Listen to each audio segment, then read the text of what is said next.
Hello gamers! The AAA industry has been in a very weird place the past few years. The legendary studios that we grew up worshipping have been putting out mid and making the most baffling business decisions. Meanwhile, the devs that nobody was paying attention to a few years ago are now on top of the world. It doesn't make any sense. We are living in an everlasting opposite day. So what I want to do with you here today is figure this shit out. We're gonna do a tier list consisting of some of the biggest studios in gaming and see who's the GOAT right now and who's fallen off. I'll be judging each studio on 4 aspects: how good their recent games have been, their consistency, so how often they release games and if they're all of a similar quality, cultural impact, when they drop, is it a big deal, and does it influence the future of the industry, and finally, vibes. I don't really know what this one means, so I guess we'll find out together. Enough yapping, let's get to it. Okay, we've got Capcom up first. I can say without a doubt that 2026 has been Capcom's year. And if you disagree, I'm looking at you funny.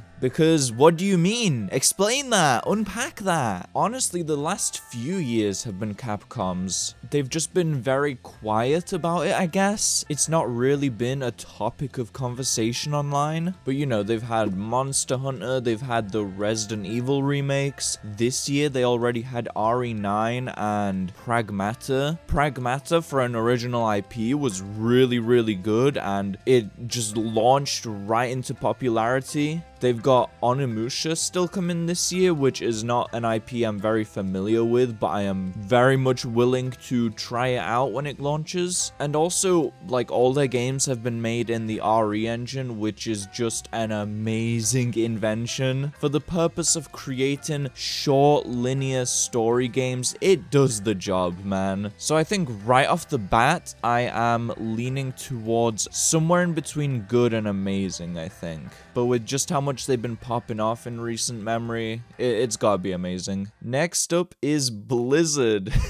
Hey, did you know that Pirate Software worked at Blizzard? Honestly, I don't have a whole lot to say about this company anymore. Apparently, they've been doing all right recently with revamping Overwatch 2, which is Overwatch 1, I guess, now. They did that big update for it a few months ago, adding in all those new heroes and kind of updating the UI and stuff. I've not played Overwatch in a long while, so I can't really talk on it, but it sounds like they're doing okay for themselves. It's just they don't really have a whole lot going on nowadays. If this was 15 years ago, I would have easily put them in amazing, but right now I'm honestly leaning towards mid. Actually, wait, they also had the the breast milk incident a few years ago. That's gotta put them in mid immediately. Immediately. They are not getting any higher than mid. If you don't know what I'm talking about, that is just a whole absurd situation that I don't really recommend looking up, but you know, if you want to, I'm not gonna stop you. I'm just saying, bro.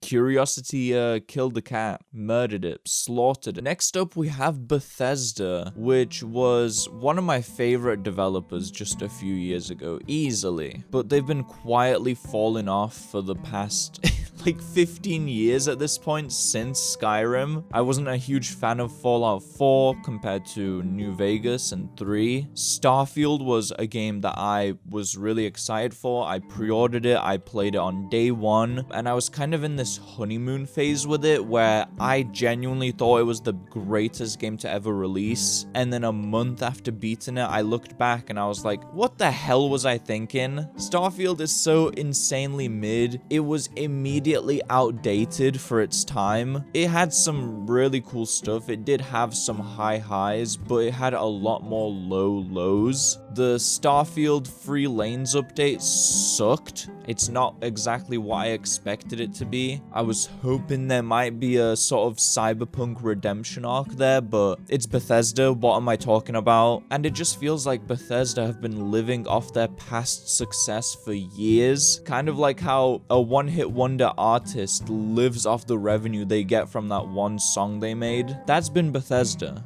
The Elder Scrolls 6 was announced in 2018, and recently I saw like an article or a snippet or something of Todd Howard being annoyed that people are asking him about the Elder Scrolls 6. Like, brother, you announced the game, right? You announce a game to generate hype, but in the case of the Elder Scrolls 6, you didn't like that it generated hype. You don't like that people are asking about the game that you announced 8 years ago at this point. And that shit just entered development, I'm pretty sure. Like, Bethesda have never been the technically best developers in the world. Far from it, actually. But there was always a charm about them, and that charm has just been waning in recent years, and I just don't really care for them anymore.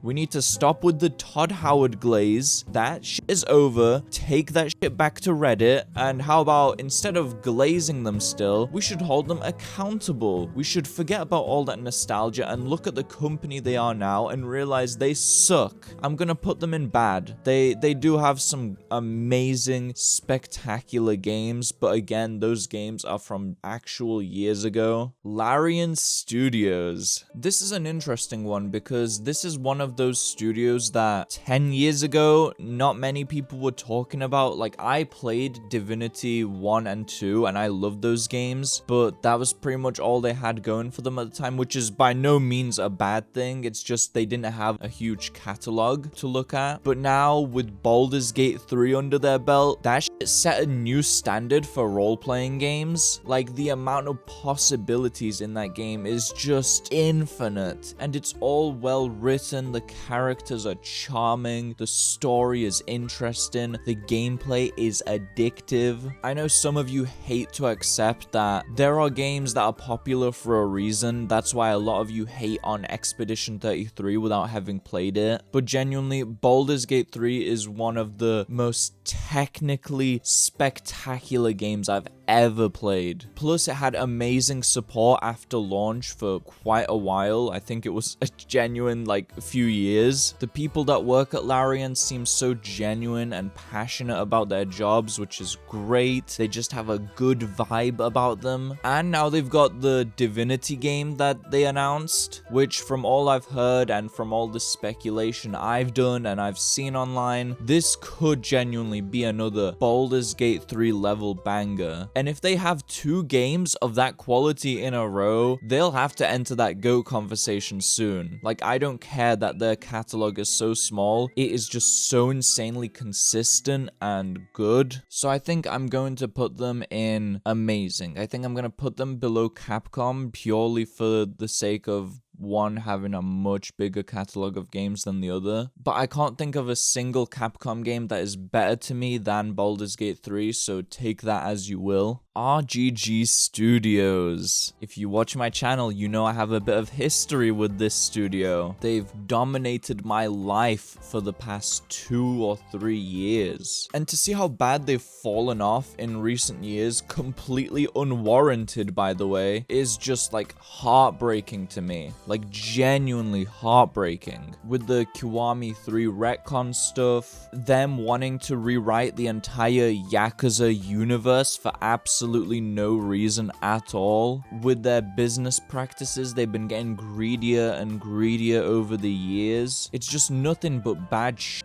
from them recently. To see a studio that was so consistently good and dropping games like there was no tomorrow fall to this, it's really just baffling to me. And their only saving grace at this point could be Stranger Than Heaven, but I don't know. Currently, right now, I am leaning towards trash, just because of how bad this retcon stuff has been. You might say it's harsh. I think gameplay-wise, they're still very good at what they do, but just story-wise, what was the point of even paying attention to the story if it was all going to get retconned in the future? CD Projekt Red. This is a really interesting one because just looking at how they've been acting in very recent years, like 2022, 2023 onwards, you've had the Cyberpunk Redemption arc. They dropped Phantom Liberty, which is one of the best DLCs I've ever played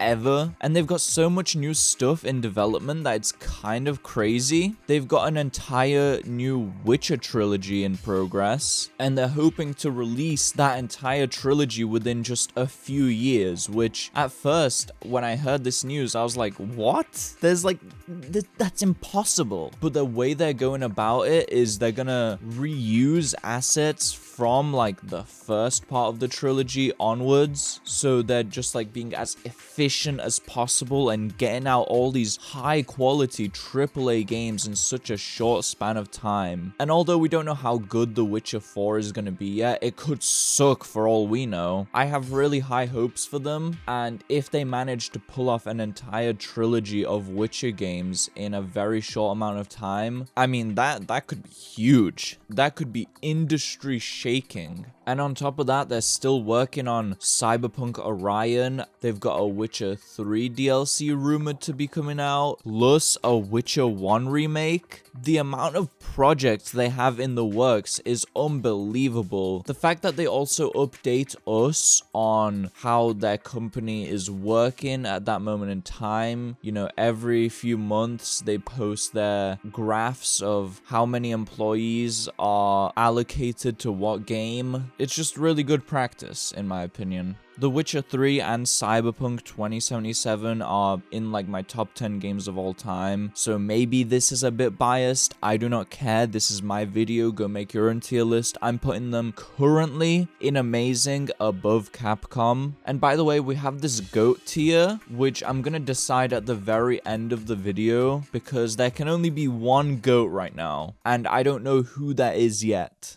Ubisoft? Oh my god. Again, if you've watched my videos, you know how much I dog on these guys. But if I say something crazy, they are the definition of mid. Okay, man, I'm gonna play this off stream, man. But they're also a guilty pleasure of mine. I can't lie. I can't lie. They are a little bit cringe with the shit they pull. I think they're an extremely greedy company. I don't think they have anyone actually testing their games before they release, which is why everything they make is bang in the middle average. But they've also just got such an addictive formula that they've been milking for like 20 years. I can't hate them for it. I think with the Black Flag remake, they have a chance at winning people back for the first time in years. From everything we've seen, I'm pretty hopeful for it. I can't lie. This is crazy. I don't know whether to put them in mid or good. It might have to be good. I'm gonna get flamed for this in the comments, but it will have to be good.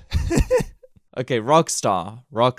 GTA 6 coming out this year, hopefully. It's gonna be the biggest game release ever, the biggest entertainment product release ever. I mean, that already puts them in amazing. Like, they are making GTA 6. The thing is, unlike a lot of these studios, Rockstar take like the longest to make games. Them and Bethesda. Bethesda don't deserve all that time, for one. It's hard to call a company good when they only put out a game once a decade or once every 2 decades. I've always been of the opinion that if you're a big AAA company and you can't really put out a big game often, how about you do something like what CD Projekt Red does, where they dedicate loads of employees to loads of different projects, so there's something in the works at all times. Rockstar does have that quality control. They don't want to put out anything that's not like the biggest, most industry-shaking thing out there, and the length of time it takes to develop their games, it builds up hype over the years. When they release, it's like a special moment, but it does really suck that we don't see much from them often. But again, as much as people love to hate on Rockstar nowadays for some reason, I think they hold a very unique position in the industry. I think they are needed for the industry. Like, who else is gonna make these massive open world games with the biggest budget possible? Only Rockstar can do what Rockstar does. They are the face of gaming. I'm gonna put them at the top of amazing for now, but that doesn't mean they're the GOATs yet. We're we're gonna see. Konami, it's crazy what's been happening with Konami. They're kind of like entering Capcom territory where they've been quietly putting out like bangers over the years and no one's really talking about it, but they are having a big sudden resurgence, which is cool. They had the Silent Hill 2 remake, they had Silent Hill F,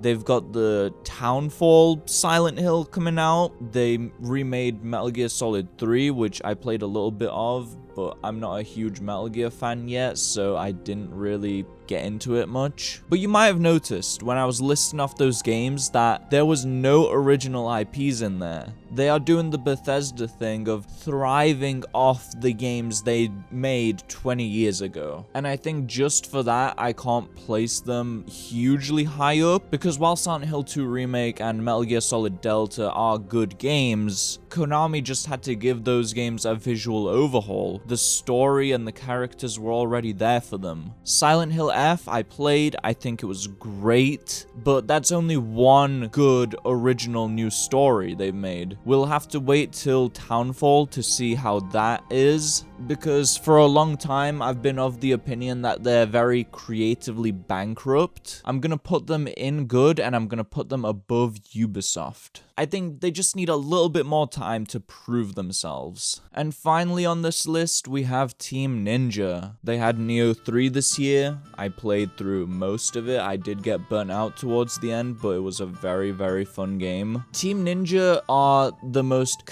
consistent studio on this list, I think, in terms of releasing games so often and all their games hit a certain quality. When you go into a Team Ninja game, you know what you're gonna get. You're not gonna get a 10 out of 10 masterpiece, but you're not gonna get something horribly bad either. I think all their games are like a 6 or a 7 out of 10, and I don't want to hear you say it in the comments. I don't want to hear that fucking joke.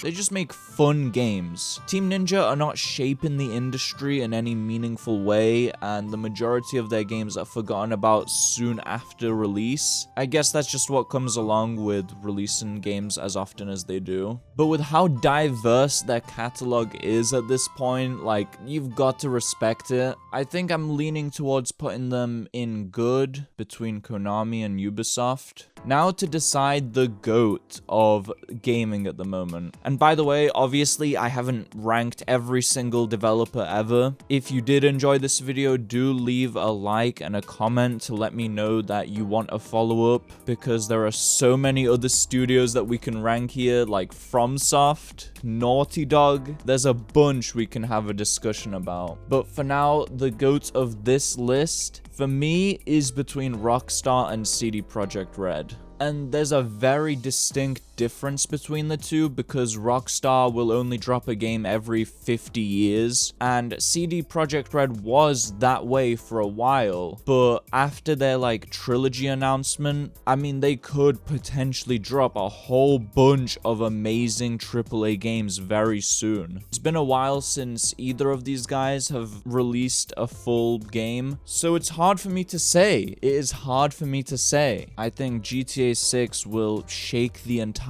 world, but at the same time, I would be more happy to be a CD Projekt Red fan because of how often I can see content from them. You know, they're even reportedly updating The Witcher 3, which is a 11-year-old game. And I think just for that, I'm gonna have to put CD Projekt Red in the GOAT tier. You can argue with me about it in the comments if you'd like. It's just my own opinion. I love being a CD Projekt Red fan. They're very open to their player base. They're very communicative. And the next few years, we will certainly be eating good from them. And we'll also be eating good from Rockstar as well. I'm so excited for GTA 6, obviously. Anyway, that's all from me. If you did enjoy this video, again, let me know so I can make a follow-up in the future. I'm gonna clock out now. See ya.